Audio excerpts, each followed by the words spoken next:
5 tahun belakangan ini saya adalah anggota DPR RI 2019-2024 dari Dapil NTT 2 Timor, Sumbar, Rote Sabu.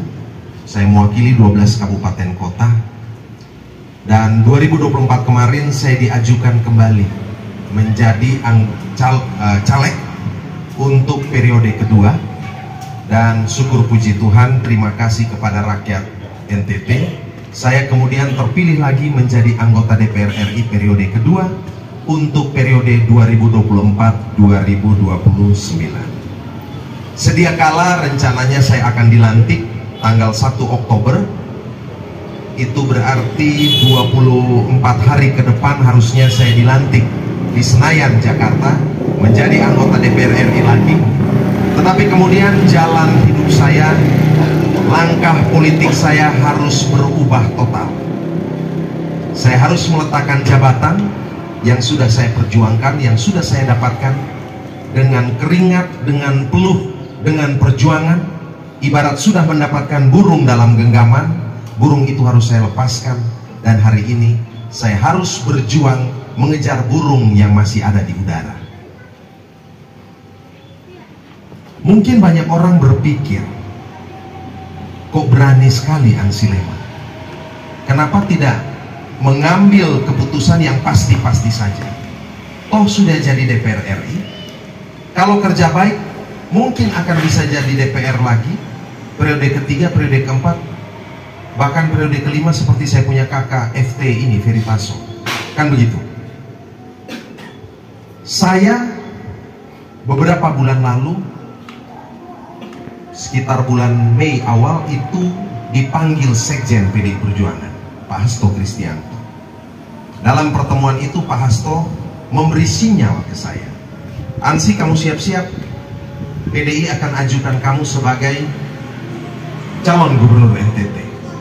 Tolong bicara sama istri dan keluarga, persiapkan diri dengan matang. Bingung saya ketika itu. Kerja legislatif aja sudah susah, berpeluh keringat, berjuang mati-matian, apalagi harus maju sebagai calon gubernur NTT. Ini bukan pilihan atau keputusan yang mudah buat saya. Saya ingin mengatakan ini supaya orang di NTT mengerti bahwa Ansi Lema maju sebagai calon gubernur NTT bukan atas dasar ambisi pribadi, tidak.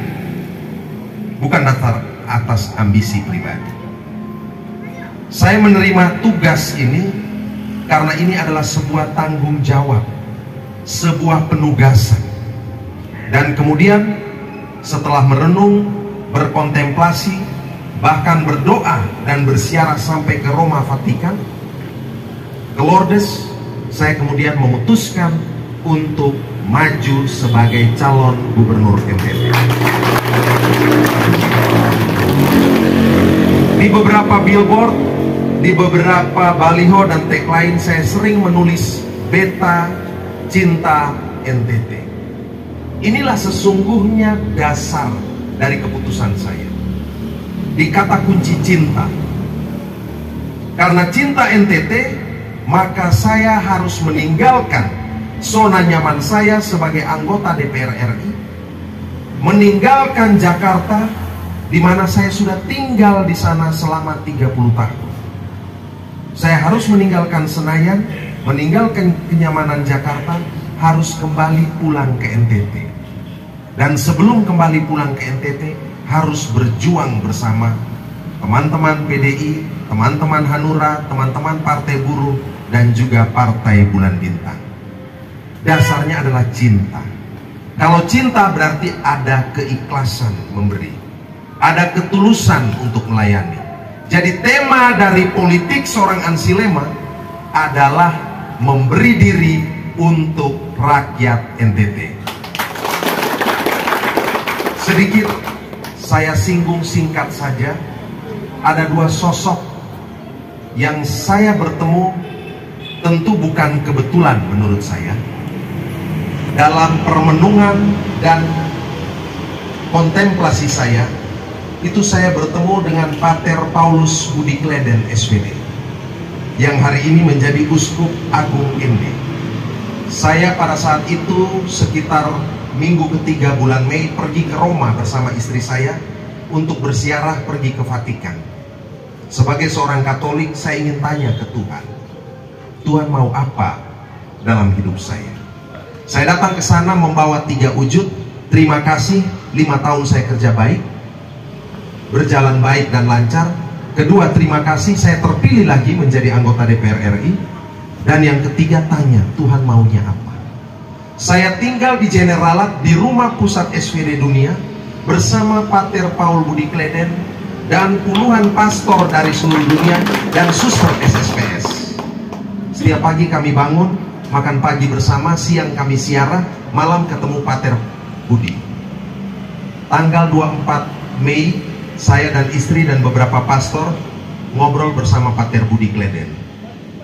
Kaget bangun pagi tanggal 25 Mei, Vatikan mengumumkan Pater Paulus Budi Kleden menjadi Uskup Agung ND. Semua kaget di situ. Saya kaget, istri saya kaget, semua pastor dan suster kaget. Jadi orang Indonesia pertama, orang NTT pertama, orang ND pertama yang memberikan ucapan selamat, bahkan mendapatkan berkat langsung dari Monsinyur Paulus Budi Kleden, itu adalah Ansi-Lema dan istrinya. Kami adalah orang pertama yang melakukan audiensi. Dan waktu saya menyapa, Monsinyur, selamat ya, Provisiat, Pater Budi masih, aduh Pak Ansi jangan dulu panggil Monsinyur, karena baru beberapa jam diumumkan. Tetapi apa makna yang saya tangkap di balik itu? Makna yang saya tangkap, saya mengenal Pater Budi adalah seorang pastor yang super pintar, super cerdas, tetapi juga super rendah hati. Kecerdasannya luar biasa, kerendahan hatinya juga sangat luar biasa. Saya seperti dikasih tunjuk oleh Tuhan, kalau jadi pemimpin, jadilah seperti Pater Paulus Budi Kleden ini. Pater Paul Budi Kleden adalah Presiden SVD Dunia, Presiden yang melanglang buana di seluruh benua di dunia ini. Saya lalu berpikir, Pater Budi ketika jadi uskup, artinya akan tinggal di Nona, meninggalkan dunia, pusat agama Katolik Roma, meninggalkan Amerika dan Eropa dan benua-benua lainnya, harus pergi tinggal di Nona, berkunjung ke Ndori, ke Wolopau, pergi ke Bosiko, lalu ke Nagekeo dan seterusnya. Beliau meninggalkan zona nyamannya untuk kemudian menjadi pelayan bagi umat di Keuskupan Agung ND. Saya mengamati dan kemudian memaknai apa itu juga yang harus saya lakukan.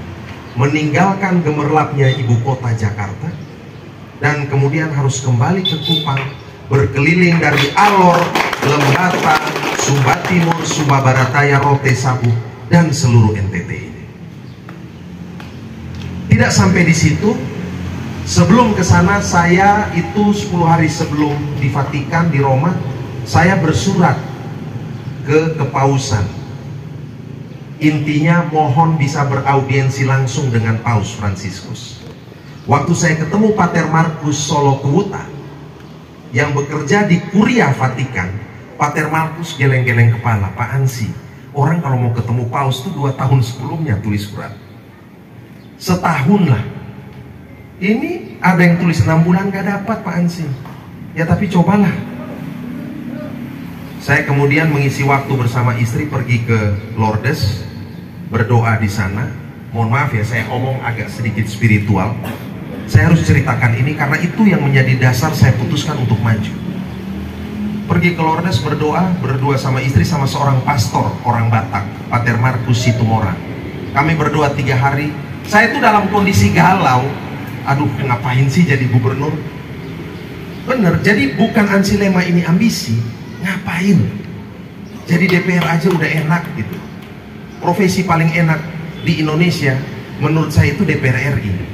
Udah paling enak jadi DPR RI. Bisa marah-marah menteri, bisa marah-marah dirjen, duit juga tidak kurang, bisa jalan-jalan ke luar negeri. Enaklah pokoknya jadi DPR RI itu, nyaman. Anggota DPR terhormat disapa, panggil presiden, saudara presiden, udah mantap lah gitu. Saya yakin saya kerja bagus, mungkin bisa jadi ketua komisi, mungkin juga bisa menjadi menteri. Saya pikirnya begitu. Toh modalnya kejujuran, modalnya integritas dan kapasitas. Saya pergi Lourdes berdoa setelah 3 hari. Setelah selesai berdoa kami makan siang bertiga. Mau ke bandara untuk terbang lagi kembali ke Roma. Pada saat kami makan siang, tiba-tiba masuk WA di HP saya. Inti WA itu adalah Yohanes Franciscus Lema dan Maria Immaculata Ingeniotti diterima menjadi tamu VVIP Paus Franciscus.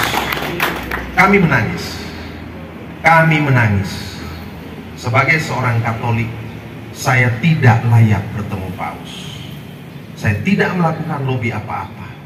Kami terbang kembali ke Roma, ketemu Pater Markus Solo, dia pegang undangan, dia geleng-geleng kepala, "Apaan sih, kok bisa?" Saya bilang, "Saya tidak tahu." Tuhan berkenan kepada saya dan istri. Singkatnya besok kami ketemu Paus. Paus masih jauh, masih 300 meter naik mobil. Itu hati kami udah hancur. Menangis.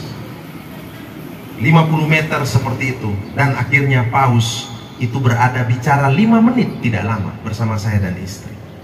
Yang saya minta adalah mohon berkat dari Sri Paus sehingga saya bisa menjadi berkat bagi banyak orang. Ketika ketemu Paus, saya melihat ini adalah sosok yang sangat sederhana. Dan beliau memilih nama Franciscus karena panggilan melayani orang kecil, orang miskin. Saya memaknai di NTT banyak orang kecil. Saya berasal dari PDI Perjuangan, partainya wong cilik kaum marhaen. Apa ini maksudnya? Saya diingatkan untuk pulang ke NTT kerja buat orang miskin ini. Maka kemudian saya kembali ke Indonesia menghadap Pak Hasto. Saya katakan saya mantap maju sebagai calon